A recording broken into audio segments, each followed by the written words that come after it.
remember looking up back at the shore, there was a cliff about 150 foot up. And at the top of that cliff was an overlook, and there were dozens and dozens of locals that were peering over. They were peering over that onlook, in my mind, they're thinking, look at these foolish foreigners that have chosen to swim out to the rock formation in the middle of the tide. But I remember, it's a picture that's seared in my mind. I remember there were life rings hanging on the ledge. They were hanging on the bars on the overhang.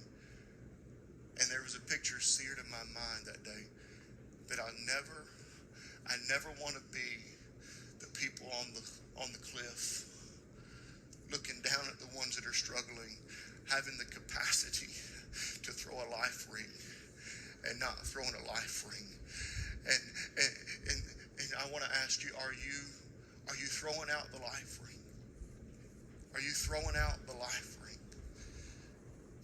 All it would have been a simple gesture, but it would have saved me a lot of heartache. It would have been just one toss and holding on to the rope and pulling me back in, and it would have made all the difference. But I struggled, and I was scared, and I was afraid, and I didn't know, am I going to make it through this moment? And can I tell you, you are surrounded by people who are in the same situation.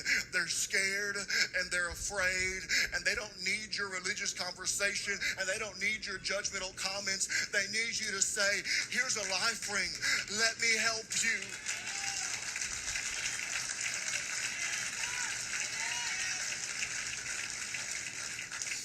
Because here's one of the core convictions of my life. Rescued people will rescue people. And if you've been rescued, how dare you hold on to the life ring? Right? We can get it done so much for me, I don't want to let it go. And if we're not careful, we'll become so selfish, and we'll become so stingy, and we won't give what we receive. But that's not what we're called to do. We have to throw the life ring.